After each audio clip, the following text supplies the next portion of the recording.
વિસનગર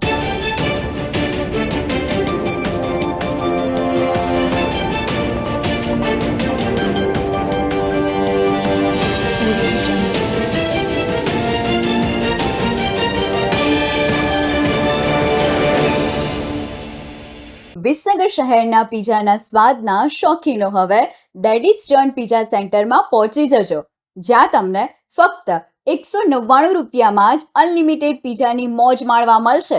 અને હા, જેમાં તમને 50 કરતાં વધારે અલગ અલગ સ્વાદિષ્ટ સૂપ અને સ્ટાર્ટરની મજા પડી જશે. તો પછી પરિવાર સાથે સાંજ પડે એટલે પહોંચી જ જાઓ ડેડીઝ જોન પીઝા સેન્ટર, કડા ચોકડી, વિસનગર. છેલ્લા 20 વર્ષથી શહેરના સિનિયર સિટીઝન સભ્યોના સહયોગથી વિવિધ સેવાકીય પ્રવૃત્તિઓ કરી રહેલી સંસ્થા senior citizen council of Visnagar દ્વારા શહેરની ગોવિંદ ચકલા પટેલવાડી ખાતે તારીખ 27/4/2025ને રવિવારે નવા વર્ષની પ્રથમ સામાન્ય સભાનું આયોજન કરવામાં આવ્યું હતું, જેમાં આજના કાર્યક્રમનું સફળ સંચાલન શ્રી રામભાઈ પટેલ દ્વારા કરવામાં આવ્યું હતું. જેમાં સભાની શુભ શરૂઆત સિનિયર સિટીઝન કાઉન્સિલના સભ્ય શ્રી તુલસીભાઈ મકવાણાએ ભક્તિસભર સુંદર મજાના ભજન દ્વારા કરી હતી. ત્યારબાદ આજના સમયમાં ખૂબ જ જરૂરી એવા પર્યાવરણની જાળવણી બાબતની વૃક્ષની કવિતા પ્રવીણભાઈ પટેલ દ્વારા રજૂ કરવામાં આવી હતી. આજના કાર્યક્રમમાં હાજર રહેલા મહેમાનોનું શાબ્દિક સ્વાગત પ્રવચન પ્રમુખ શ્રી ડોક્ટર જે.એન. ઝવેરીએ કર્યું હતું. 2025ના વર્ષની આ પ્રથમ મીટિંગમાં જ દરેક સભ્યોની મોટી સંખ્યામાં હાજરી જોવા મળી હતી.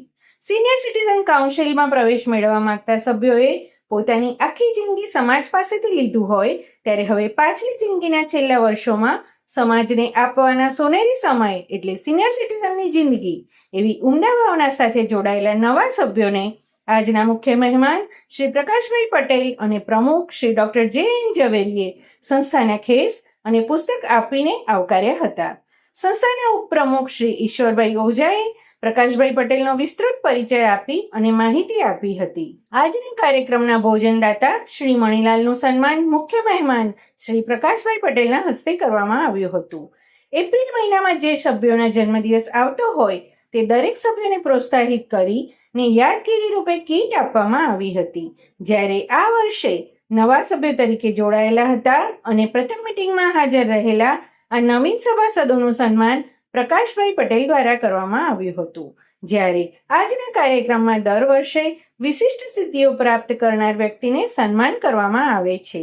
તેમાં આજે ઉત્તર ગુજરાત દિવ્યાંગ કલ્યાણ સંઘના જે ખેલાડીઓ નેશનલ કક્ષાએ પોતાની પ્રતિભાનો પરિચય કરાવીને ગોલ્ડ અને સિલ્વર મેડલ જીતવામાં સફળ થયા હતા, તેમનું પણ સન્માન કરવામાં આવ્યું હતું.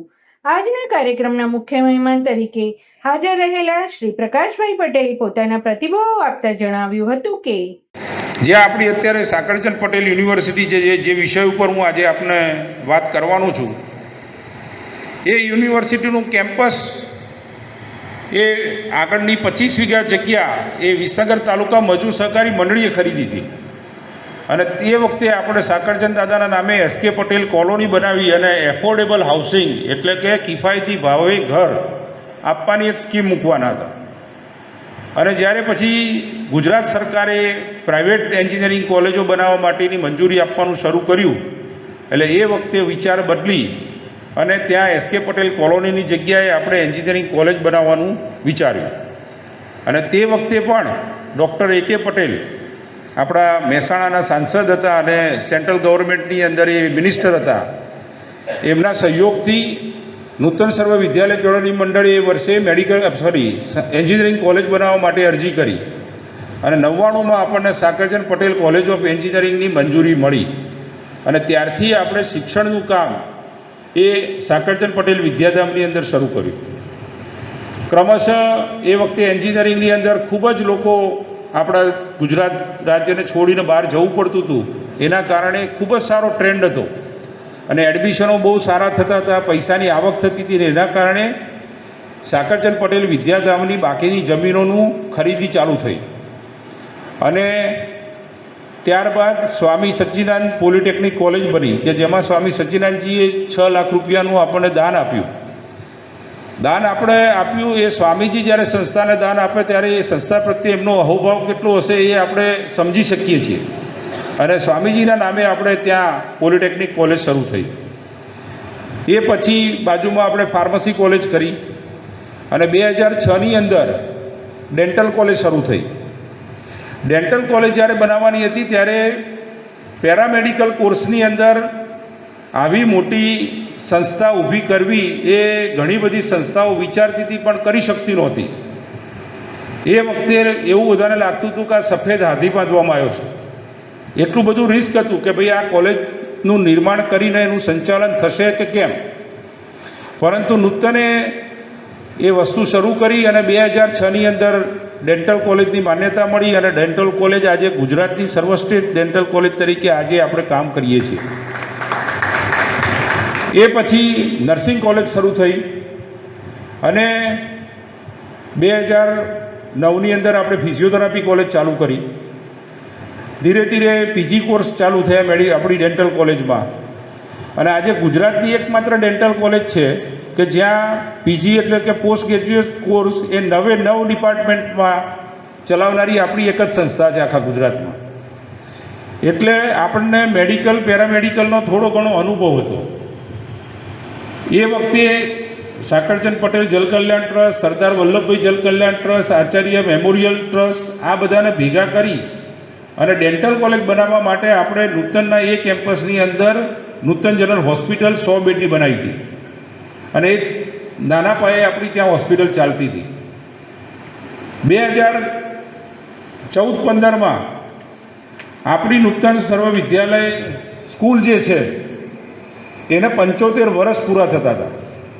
એટલે આપણે વિચાર્યું કે આપણે અમૃત મહોત્સવનું આયોજન કરવું અને એ વખતે નૂતન ટ્રસ્ટે 2016ની અંદર અમૃત મહોત્સવ ઉજવ્યો અને એ સમયે નૂતન સ્કૂલમાં 42,000થી વધુ વિદ્યાર્થીઓ ભણીને પોતાના જીવનની અંદર ક્યાંક ને ક્યાંક કાર્યરત હતા, વિશ્વના ખૂણે ખૂણામાં હતા.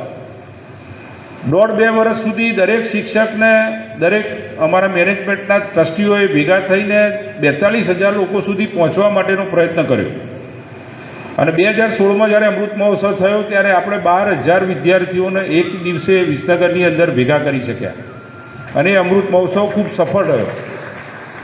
2016ની અંદર એ અમૃત મહોત્સવના ચીફ ગેસ્ટ તરીકે એ વખતના તત્કાલીન ચીફ મિનિસ્ટર આનંદીબેન પટેલ આપણા મુખ્ય મહેમાન હતા અને આનંદીબેન પટેલ આપણા માટે ગૌરવની વાત છે કે આપણી સ્કૂલના વિદ્યાર્થીની હતા, રહી ચૂકેલા છે.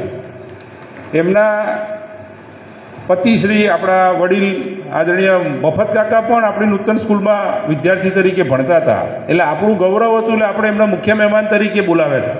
નાથા કાકાએ કહ્યું કે જ્યારે હેમચંદ્રાચાર્ય નોર્થ ગુજરાત યુનિવર્સિટી બનતી હતી ત્યારે એ વિસનગરમાં બને એ માટેના સાકરચંદ દાદાના બધાના પ્રયત્નો હતા અને નાથા કાકાએ હમણાં જ મને કહ્યું કે એ દિવસે અમે પણ એમની જોડે મિટિંગમાં ગયા હતા અને દાદાએ કહ્યું હતું કે જો આ તમારે યુનિવર્સિટી વિસનગરમાં આપવાની હોય અને પૈસાની ખોટ પડે તો એ ચેકબુક લઈને આવ્યા હતા કે હું ચેક આપું છું કોરો, તમારે જે અમાઉન્ટ લખ્યું એ લખો પણ એ યુનિવર્સિટી વિસનગરમાં બનાવો.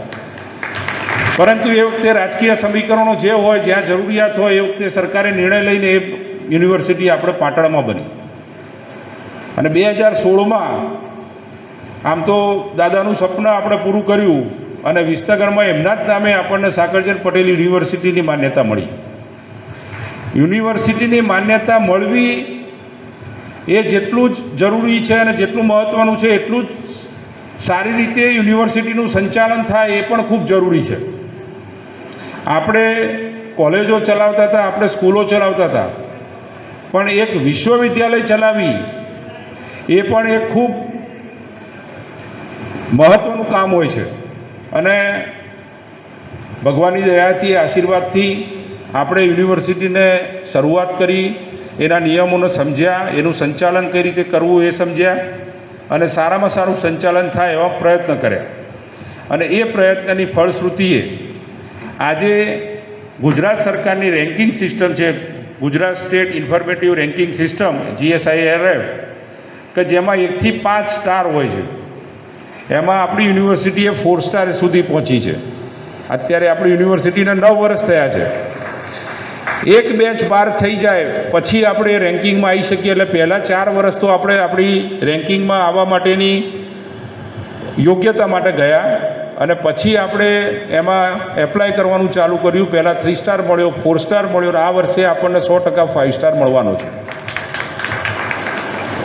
ઘણી બધી વાતો ઓઝા સાહેબે કરી કે ભાઈ આપણને Guinness book of world record મળ્યો, પણ આપણે એ વાત કહું કે જ્યારે Guinness book of world record attempt કર્યો અને 15,000 બાળકોને આપણે એક દિવસ લાવી અને એમના દાંતની ચકાસણી કરી, ત્યારે આપ સૌને ખબર છે કે આપણા પાણીની અંદર કેટલું બધું ફ્લોરાઇડ છે, અને એ ફ્લોરાઇડના કારણે 50%થી વધારે વિદ્યાર્થીઓના દાંત સડેલા હતા. ગામડાના વિદ્યાર્થીઓ દાંત પ્રત્યે અત્યારે હાલ પણ આપણને દાંતની ટ્રીટમેન્ટ કરાવવા માટે એટલી બધી જાગૃતિ નથી, પણ જ્યારે અમે એને ચેક કર્યું ત્યારે ખબર પડ્યું કે 7,500થી વધારે દીકરા દીકરીઓને અંદર કેવિટી, એટલે ક્યાંક ને ક્યાંક અંદર સડો હતો. આપણે 3 વર્ષ સુધી પ્રોજેક્ટ કર્યો અને 7,500 દીકરા દીકરીઓને ડેન્ટલમાં 5 થી 7 વખત એમને બોલાવવા પડે અને એમની ટ્રીટમેન્ટ આપવી પડે, ફરીથી 15 દિવસ પછી લાવવા પડે. એમ 3 વર્ષ સુધી પ્રોજેક્ટ કરી અને 7,500 બાળકોને એમની સ્કૂલમાંથી આપણા ટ્રાન્સપોર્ટના વ્હીકલમાં લાવી અહીંયા મફતમાં ટ્રીટમેન્ટ આપી અને એમને અહીંયા આવે એટલે નાસ્તો કરાવવાનો અને પાછા એમની સ્કૂલ સુધી પહોંચાડવાનો પ્રોગ્રામ આપણે કર્યો, અને 3 વર્ષમાં સમગ્ર 7,500 બાળકોને આપણે કેવિટી ફ્રી કર્યા. ઘણા બધા સાકરચંદ દાદાની એક પ્રતિભાને ધ્યાનમાં રાખીને એમણે શરૂ કરેલી સંસ્થાઓ વધુ પ્રગતિ કરે એ આશયથી આપણી દરેક પ્રવૃત્તિની અંદર આપણને મદદ કરી રહ્યા છે. પછી એમાં આપણા આદરણીય પ્રધાનમંત્રી નરેન્દ્ર મોદી સાહેબ હોય, આદરણીય આનંદીબેન પટેલ હોય, આદરણીય શ્રી નીતિનભાઈ પટેલ સાહેબ હોય, કે તત્કાલીન એ વખતના મુખ્યમંત્રી વિજયભાઈ રૂપાણી સાહેબ હોય, કે અત્યારે હાલ આપણા તત્કાલીન હાલના આરોગ્ય મંત્રી શ્રી ઋષિકેશભાઈ હોય, દરેકની આપણે સલાહ સૂચન મદદ સમયાંતરે મળતી રહી છે અને એના કારણે આપણે પ્રગતિ કરી રહ્યા છીએ. શું તમે ગાંધીનગર કે અમદાવાદમાં ભાડે કે વેચાણ, પ્લોટ, મકાન, ફ્લેટ કે પછી કોર્પોરેટ ઓફિસ માટે વિચારી રહ્યા છો? તો પછી તમારે કોઈ ટેન્શન લેવાની ક્યાં જરૂર છે. આજે જ અને અત્યારે જ દ્વિજ રિયલ એસ્ટેટનો સંપર્ક કરો.